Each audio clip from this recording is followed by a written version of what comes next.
Here's what Gene Simmons, a few things he said. He told 24-year-old actress Chandler Kinney that she, quote, fogged up my glasses and moved me.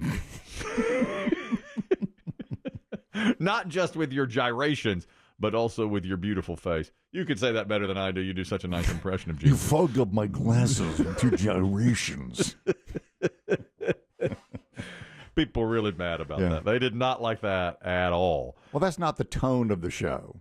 It's an uplifting show. Do you think if he had said that on a different type show, it would have been all right? Do you think it was because fans of the show are not used to seeing that? I don't know. It's a fair question. I don't know the answer because I don't watch the show regularly. I did see people were not necessarily defending Gene Simmons, but some people did say that I think one of the judges has passed, one of the original judges of dancing. He died a year or so ago.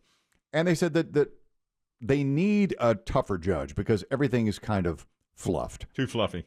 Yeah. They don't get they say that sometimes poor dancers are not given appropriate scores. I think it's They're hard. inflated. I think that's tough to do, to give real criticism. That's why American Idol, I think, was one part of the reason it was such a success at the beginning is because Simon Cowell was so tough. But he's British. You know, the British accent changes everything. You think you can get away with it more if you're 100%? British? Because I think the man who died was British. The Dancing with the Stars judge who died, Len something or other. So if you sound like Simon Cowell, I think American audiences will say, "Oh man, he's giving it to him straight."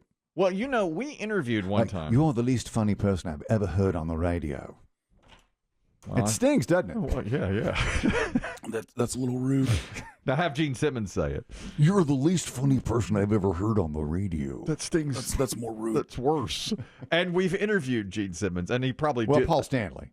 Oh, we didn't get Gene Simmons. No, we had Paul. That's probably why Paul was so critical of me. I probably called him Gene. Yeah, that's part of it.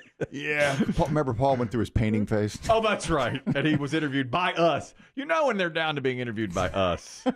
They're going through a painting. They're on the skids. They're doing something that they're not really known for. You know who else we interviewed? You want to talk about the tour? No, I want to talk about my art. That's what Don Henley did. He was ready to talk about other stuff besides the Eagles. Anything but music, they'll call us. Eagles. That's right. You want to talk about anything other than Mick Fleetwood got on here and pushed his wine. Yeah. We're down at the bottom. We are. So far at the bottom of the barrel. What is that stuff that goes to the bottom of the dregs? The dregs. The dregs. You know who we interviewed was the guy from Princess Bride, the hero from the Princess Bride. Cary Elwes. He's British. Yes. Cary Elwes, and he's British, and he made that same point. We were talking about Die Hard. Because he was up for, I think he was up for the movie Die Hard, and was up for the movie as the lead. He was up for Dead Poet Society and turned it down. He was going to play the Robin Williams role in Dead Poet Society, and said they got it totally right by going with Robin Williams. But he was talking about British villains because he, in the movie, Look at the British villain in Die Hard. That's who he's referencing, or German, whatever. He said that. Well, he's a British actor, but had the German accent. Yes, and he said when you have a British person or a German person, Americans really accept that as a villain. So maybe that's right about Simon Cowell being able to criticize. Whereas Gene Simmons, let's see a few more things. He said that about fogging up the glasses because of her gyrations. And several viewers tweeted to ABC, what a creepy jerk. Now, if you're Gene Simmons, that's on brand. Yeah. Right. Yeah, I mean, when you invite Gene Simmons onto your show for 2 hours, you're going to get Gene Simmons. Yeah.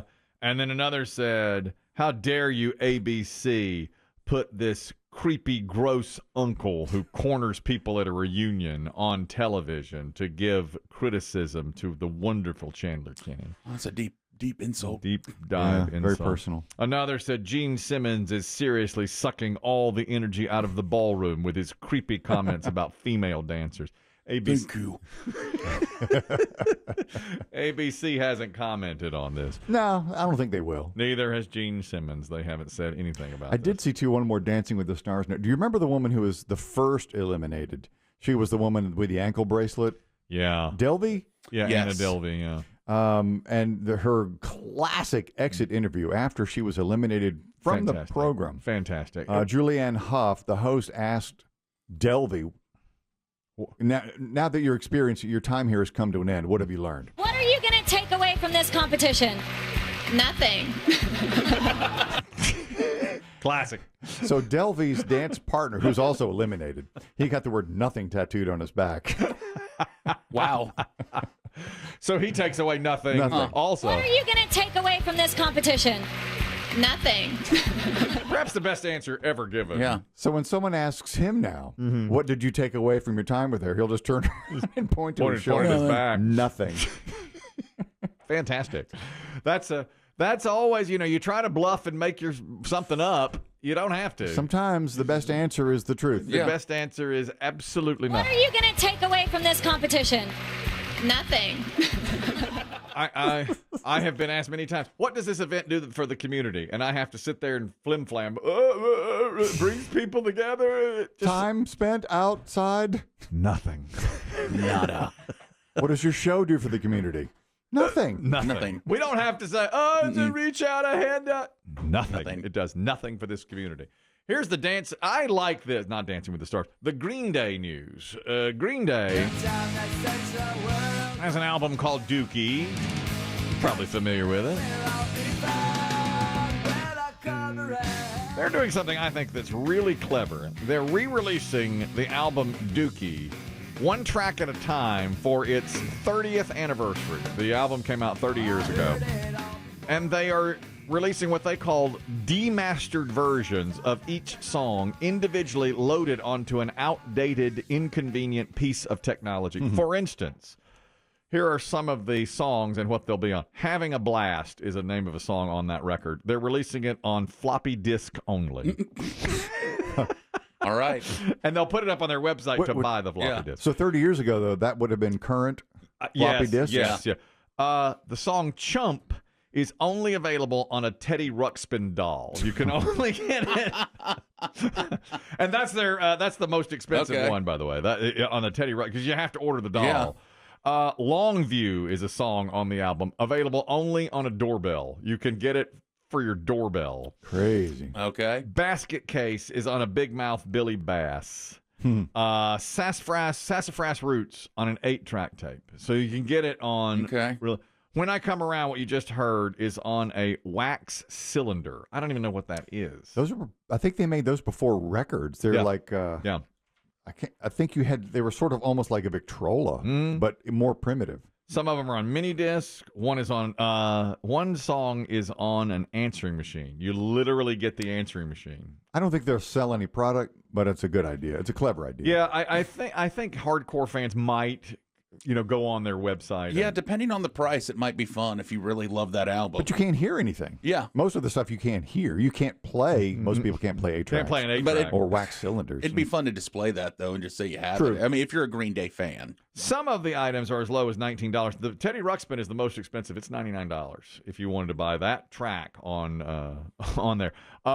They do All By Myself on a music box, which you would get. Now, that would kind of be cool. And you turn the little handle. Yeah, and so you could hear it that way. There's a song on there called Pulling Teeth. It's on a toothbrush. You get like an electronic toothbrush that plays it. Is that crazy or what?